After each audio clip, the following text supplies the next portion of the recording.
Assalamualaikum teman-teman semua. Selamat datang di channel motivasi yang siap bikin harimu lebih semangat. Hari ini kita akan bahas cerita luar biasa tentang seseorang yang mimpi besarnya dulu ditertawakan, tapi sekarang dia bikin banyak orang melongo. Jangan lupa klik like kalau kalian pernah punya mimpi besar dan tulis di kolom komentar.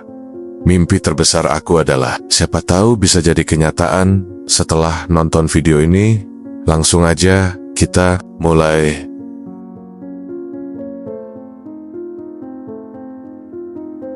Namanya Rio, anak dari seorang tukang bakso keliling yang tiap hari mangkal di dekat sekolah dan pasar kecil di ujung kampung. Hidupnya sederhana, rumahnya kecil berdinding papan. Atapnya sengaja dia perbaiki sendiri supaya bisa dinaiki. Bukan buat gaya-gayaan, tapi dari atas sana dia bisa melihat langit luas tanpa halangan. Setiap sore setelah bantuin bapaknya dorong gerobak dan cuci pensi-pensi besar penuh sisa kuah bakso, Rio naik ke atap rumah, duduk bersila sambil bawa buku bekas yang dia pinjam dari perpustakaan sekolah. Di sela-sela halaman yang sobek dan kuning, dia sering berhenti membaca, menatap langit yang mulai jingga, dan berkata pelan pada dirinya sendiri, suatu hari, aku pengen jadi orang sukses. Aku pengen kuliah di luar negeri. Itu bukan mimpi yang sekali dua kali dia ucapin, tapi hampir tiap hari. Udah kayak doa pribadi. Tapi di mata teman-temannya, Rio cuma anak tukang bakso yang gak tahu diri. Banyak yang ngetawain boken turang-teranggen bilang,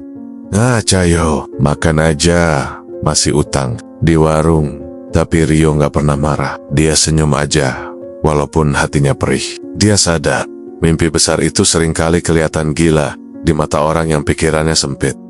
Rio gak mau ikut sempit. Dia tahu, hidupnya mungkin kecil sekarang, tapi langit tempat dia menaruh mimpinya luas tak berbatas. Dan dia percaya, selama dia gak berhenti melangkah, suatu hari kakinya akan sampai ke sana. Setelah lulus SMA, Rio langsung coba daftar beasiswa ke luar negeri. Dia yakin ini saatnya mewujudkan mimpi yang selama ini cuma dia simpan dalam diam. Tapi kenyataannya jauh dari harapan. Satu persatu pengumuman datang dan semuanya gagal. Bahkan ada satu universitas yang cuma kirim balasan satu kalimat dingin, "You are not qualified." Rasanya kayak dihantam batu besar. Hancur. Tapi Rio gak mau larut. Dia memang sedih. Pernah nangis diam-diam di kamar sambil menatap lengget-lengget rumah yang bocor.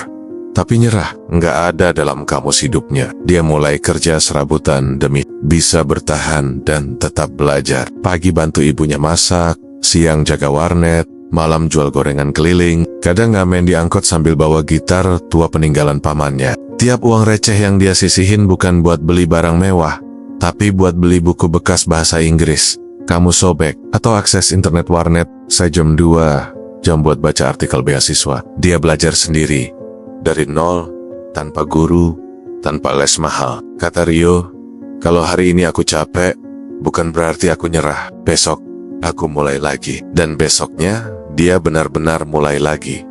3 tahun berturut-turut Rio mencoba daftar beasiswa ke berbagai negara. Setiap tahun dia kirim puluhan aplikasi, mengisi formulir panjang dalam bahasa Inggris, bolak-balik ke warnet buat upload berkas, dan sabar menunggu pengumuman yang ujung-ujungnya cuma bikin dada sesak. Tahun ketiga, semangatnya mulai retak. Kadang dia duduk berjam-jam di pojok kamar sambil nanya ke diri sendiri, apa aku memang gak pantas punya mimpi sebesar ini? Tapi seperti biasa, esok harinya dia tetap bangun, tetap belajar, tetap percaya, walau cuma tinggal setitik. Dan di hari ulang tahunnya yang ke-21, saat dia lagi bantu ibunya nyuci panci bakso yang gosong, notifikasi email masuk ke HP-nya, buka dengan tangan gemetar. Matanya langsung membelalak baca kalimat pertama.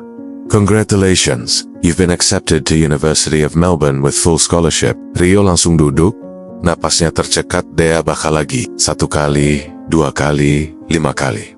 Masih gak percaya, tapi air matanya gak bisa dibendung. Bukan karena sedih, tapi karena akhirnya mimpinya yang dulu ditertawakan, yang dulu dianggap mustahil, kini jadi kenyataan. Hari itu, Rio tahu satu hal pasti, keajaiban datang untuk mereka yang terus bertahan.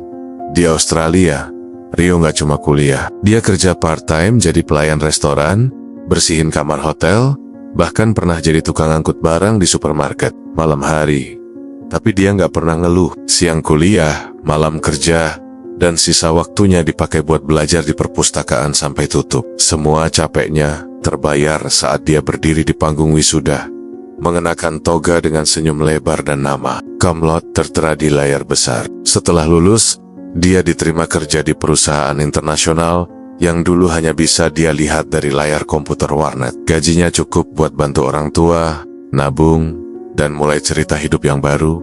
Tapi dia nggak lupa asalnya. Rio mulai berbagi pengalaman lewat seminar pendidikan, awalnya kecil-kecilan, sampai akhirnya undangan datang dari berbagai negara. Hari ini, dia dikenal sebagai pembicara internasional yang menginspirasi banyak orang muda untuk berani bermimpi. Dan ketika dia pulang kampung naik mobil pribadi pertamanya, suasana kampung mendadak ramai. Anak-anak tetangga berlari sambut dia sambil teriak, "Mas Rio pulang!" Orang-orang yang dulu meremehkan, sekarang rebutan minta tanda tangan Gojek selfie, bahkan minta Rio mampir ke rumah. Tapi Rio cuma senyum karena dia tahu, yang dulunya diremehkan, sekarang jadi inspirasi. Sore itu, Rio berdiri di depan ratusan anak muda di aula sekolah, tempat dulu dia pernah belajar dengan seragam kusam dan sepatu bolong. Tangannya memegang mic, tapi suaranya bergetar bukan karena gugup, melainkan karena rasa haru yang menyesak di dada. Dia menatap wajah-wajah penuh harap di hadapannya dan berkata dengan mantap, "Jangan takut punya mimpi besar." Ruangan hening, semua mata tertuju padanya. "Jangan dengerin orang yang ngetawain kamu," lanjutnya, "karena mereka nggak ngerti isi hati kamu. Mereka nggak tahu seberapa kuat kamu bertahan selama ini." Beberapa siswa terlihat menunduk, mungkin karena merasa sedang diajak bicara langsung. "Yang penting kamu percaya, kerja keras, dan terus maju. Karena mimpi besar itu emang berat, tapi bukan mustahil." Rio menarik napas panjang, lalu melanjutkan, "Aku berdiri di sini bukan karena aku paling hebat, tapi karena aku nggak pernah berhenti. Gagal itu bagian dari perjalanan. Yang penting, kamu jangan berhenti jalan." Tepuk tangan bergema. Tapi Rio tahu yang lebih penting dari tepuk tangan adalah, jika satu saja dari mereka pulang dengan nyala baru di dada, nyala mimpi yang tak akan padam. Gimana teman-teman? Cerita Rio ini bikin merinding, ya? Kalau kamu terinspirasi, yuk bantu share video ini ke teman-teman yang mungkin lagi butuh semangat. Dan jangan lupa like, subscribe, dan tulis di kolom komentar. Aku siap mewujudkan mimpi besarku. Sampai ketemu di video selanjutnya. Wassalamualaikum warahmatullahi wabarakatuh.